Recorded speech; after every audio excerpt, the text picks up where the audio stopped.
2024ರ ಸಾಲಿನಲ್ಲಿ ಅತಿ ಹೆಚ್ಚು ಆದಾಯ ಪಡೆಯುವ ಮೂಲಕ ತೆರಿಗೆ ಇಲಾಖೆಗೆ ಗರಿಷ್ಠ ತೆರಿಗೆ ಕಟ್ಟಿದ ಸೆಲೆಬ್ರಿಟಿ ಯಾರು? ಈ ಕುತೂಹಲಕ್ಕೆ ಉತ್ತರ ಸಿಕ್ಕಿದೆ. ಈ ವರ್ಷ ಸೆಲೆಬ್ರಿಟಿಗಳು ಪಾವತಿಸಿದ ತೆರಿಗೆ ಎಷ್ಟು ಅನ್ನೋದನ್ನ ಹೇಳ್ತೀವಿ. ಅದಕ್ಕೂ ಮೊದಲು ನೀವು ನಮ್ಮ ಚಾನೆಲ್ಗೆ ಇನ್ನೂ ಸಬ್ಸ್ಕ್ರೈಬ್ ಆಗಿಲ್ಲ ಅಂದ್ರೆ ಈ ಕೂಡಲೇ ಸಬ್ಸ್ಕ್ರೈಬ್ ಆಗಿ ಸಪೋರ್ಟ್ ಮಾಡಿ. ಸ್ನೇಹಿತರೆ, ಸೆಲೆಬ್ರಿಟಿಗಳು ವರ್ಷದಿಂದ ವರ್ಷಕ್ಕೆ ಆದಾಯ ಡಬಲ್ ಮಾಡ್ತಾರೆ. ಅದು ಸಿನಿಮಾ, ಕ್ರಿಕೆಟ್ ಸೇರಿದಂತೆ ಇತರ ಯಾವುದೇ ಕ್ಷೇತ್ರ ಇರಬಹುದು. ನಟ ನಟಿಯರು ಸಿನಿಮಾ ಮೂಲಕ, ಜಾಹೀರಾತು ಮೂಲಕ ಆದಾಯ ಪಡೆದ್ರೆ, ಕ್ರಿಕೆಟ್ ಸೇರಿದಂತೆ ಇತರ ಕ್ಷೇತ್ರದ ಸೆಲೆಬ್ರಿಟಿಗಳು ತಮ್ಮ ವೃತ್ತಿಪರ ಕ್ಷೇತ್ರದ ಜೊತೆಗೆ ಇತರ ಮೂಲಗಳಿಂದಲೂ ಆದಾಯ ಪಡೆಯುತ್ತಾರೆ. ಅಷ್ಟೇ ಅಲ್ಲ, ಹಲವು ಕ್ಷೇತ್ರದಲ್ಲಿ ಹೂಡಿಕೆ ಮಾಡಿ ಆದಾಯ ಗಳಿಸ್ತಾರೆ. ಇದೀಗ ಫಾರ್ಚೂನ್ ಇಂಡಿಯಾ 2024ರ ಸಾಲಿನಲ್ಲಿ ಗರಿಷ್ಠ ತೆರಿಗೆ ಪಾವತಿಸಿದ ಸೆಲೆಬ್ರಿಟಿಗಳ ಲಿಸ್ಟ್ ನೀಡಿದೆ. ಫಾರ್ಚೂನ್ ಇಂಡಿಯಾ ಪ್ರಕಾರ 2024ರ ಸಾಲಿನಲ್ಲಿ ಗರಿಷ್ಠ ತೆರಿಗೆ ಪಾವತಿಸಿದ ಸೆಲೆಬ್ರಿಟಿ ಬಾಲಿವುಡ್ ನಟ ಶಾರುಖ್ ಖಾನ್. ಜವಾನ್ ಸೇರಿದಂತೆ ಸೂಪರ್ ಹಿಟ್ ಚಿತ್ರದಿಂದ ಶಾರುಖ್ ಖಾನ್ ಆದಾಯ ಡಬಲ್ ಆಗಿದೆ. ಇದರ ಪರಿಣಾಮ ಶಾರುಖ್ ಈ ವರ್ಷ ಬರೋಬ್ಬರಿ 92 ಕೋಟಿ ರೂಪಾಯಿ ಆದಾಯ ತೆರಿಗೆ ಪಾವತಿಸಿದ್ದಾರೆ. ಈ ಮೂಲಕ ಸೆಲೆಬ್ರಿಟಿ ಆದಾಯ ತೆರಿಗೆ ಪಟ್ಟಿಯಲ್ಲಿ ಮೊದಲ ಸ್ಥಾನದಲ್ಲಿ ಕಾಣಿಸಿಕೊಂಡಿದ್ದಾರೆ. ಗರಿಷ್ಠ ತೆರಿಗೆ ಪಾವತಿಸಿದ ಸೆಲೆಬ್ರಿಟಿಯಲ್ಲಿ 2ನೇ ಸ್ಥಾನ ತಮಿಳು ನಟ ವಿಜಯ್ ತಳಪತಿ ಪಾಲಾಗಿದೆ.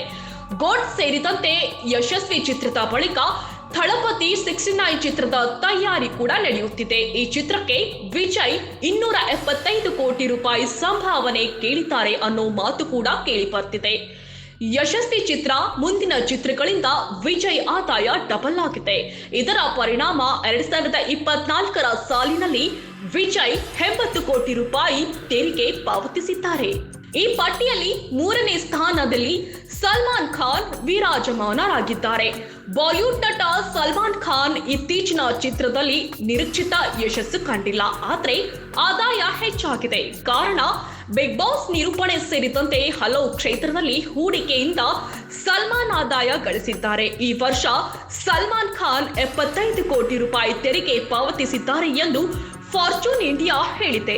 ಅಮಿತಾಬ್ ಬಚ್ಚನ್ ಸೂಕ್ತ ಪಾತ್ರಗಳನ್ನ ಆಯ್ಕೆ ಮಾಡಿಕೊಳ್ಳುವ ಮೂಲಕ ಯುವ ನಟ ನಟಿಯರನ್ನ ನಾಚಿಸಿದ್ದಾರೆ.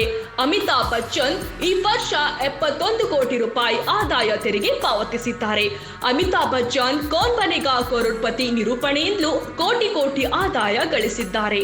ಸೆಲೆಬ್ರಿಟಿಗಳ ತೆರಿಗೆ ಪಟ್ಟಿಯಲ್ಲಿ ಟೀಂ ಇಂಡಿಯಾ ಕ್ರಿಕೆಟಿಗ ವಿರಾಟ್ ಕೊಹ್ಲಿ ಕಾಣಿಸಿಕೊಂಡಿದ್ದಾರೆ. ಕ್ರಿಕೆಟ್ನಿಂದ ಹೆಚ್ಚು Virat Kohli brand endorsement, social media post ಸೇರಿದಂತೆ ಹಲವು ಮೂಲಗಳಿಂದ ಆದಾಯ ಪಡೆಯುತ್ತಿದ್ದಾರೆ. ಜೊತೆಗೆ ಫಿಟ್ನೆಸ್, ರೆಸ್ಟೋರೆಂಟ್ ಸೇರಿದಂತೆ ಹಲವು ಕ್ಷೇತ್ರದಲ್ಲೂ ಕೊಹ್ಲಿ ಹೂಡಿಕೆ ಮಾಡಿದ್ದಾರೆ. ಈ ವರ್ಷ ಕೊಹ್ಲಿ 66 ಕೋಟಿ ರೂಪಾಯಿ ತೆರಿಗೆ ಪಾವತಿಸಿದ್ದಾರೆ ಎಂದು ಫಾರ್ಚೂನ್ ಇಂಡಿಯಾ ವರದಿಯಲ್ಲಿ ಹೇಳಿದೆ. ಟೀಂ ಇಂಡಿಯಾ ಮಾಜಿ ನಾಯಕ MS ಧೋನಿ ವಿದಾಯ ಹೇಳಿದ್ರು, ಕ್ರಿಕೆಟ್ ಕ್ರೇಜ್ ಮಾತ್ರ ಕಡಿಮೆ ಆಗಿಲ್ಲ. ಇದೀಗ IPL ನಲ್ಲಿ ಧೋನಿ ಆಟ ಕಣ್ತುಂಬಿಕೊಳ್ಳಲು ಅಭಿಮಾನಿಗಳು ಕಾಯ್ತಾ ಇದ್ದಾರೆ. ಈ ವರ್ಷ ಧೋನಿ 38 ಕೋಟಿ ರೂಪಾಯಿ ಆದಾಯ ತೆರಿಗೆ ಪಾವತಿಸಿದ್ದಾರೆ.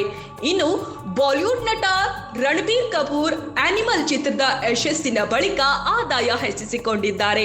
ಈ ವರ್ಷ ರಣಬೀರ್ 36 ಕೋಟಿ ರೂಪಾಯಿ ಪಾವತಿಸಿದ್ದಾರೆ. ಸ್ನೇಹಿತರೆ, ಈ ಕಂಟೆಂಟ್ ನಿಮಗೆ ಇಷ್ಟವಾದಲ್ಲಿ ದಯವಿಟ್ಟು ನಮ್ಮ ಚಾನೆಲ್ಗೆ ಸಬ್ಸ್ಕ್ರೈಬ್ ಆಗಿ, ವಿಡಿಯೋಗೆ ಲೈಕ್ ಮಾಡಿ, ಶೇರ್ ಮಾಡಿ. Thank you.